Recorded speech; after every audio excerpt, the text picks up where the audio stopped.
Makan ni kicap ni lah, nasi kan?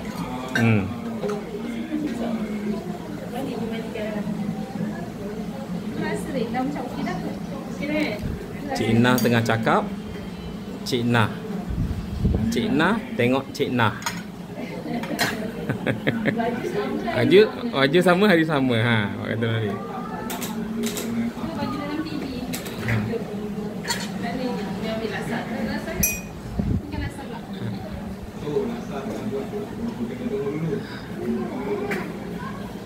Cik Nah tengok Cik Nah cakap.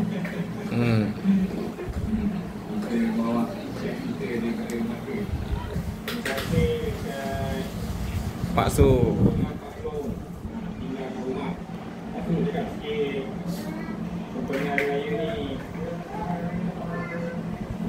Ini Mamat.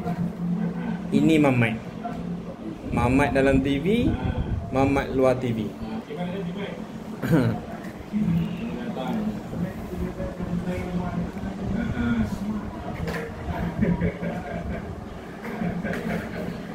Ini Cina kata kalau Cina datang dalam mana balik kenapa?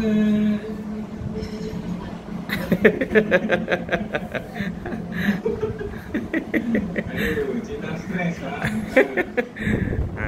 Ini Cik Nah. Ini Cik Nah.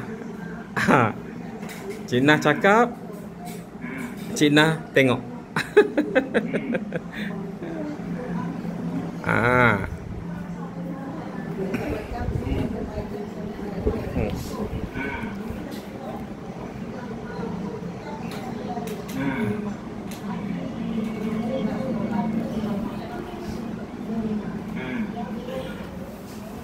Cik Nah tengok Cik Nah. Ini Cik Nah. Dalam TV ada Cik Nah juga. Abang Amy dah ngantuk.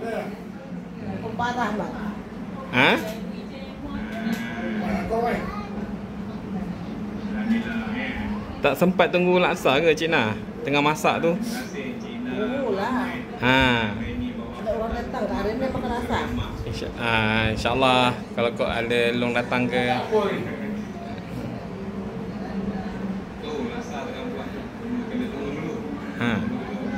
Kena tunggu dulu Cik Nah.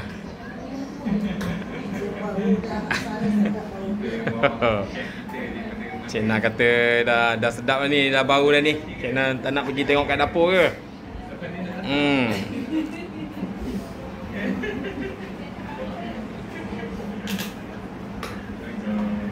Hari ni 20 hari bulan Cik Nah datang rumah. Alhamdulillah. Terima kasih Cik Nah beraya dekat rumah kami. Tapi mak dah rehat dah. Mak dah rehat dah. Adik sibuk dengan ni.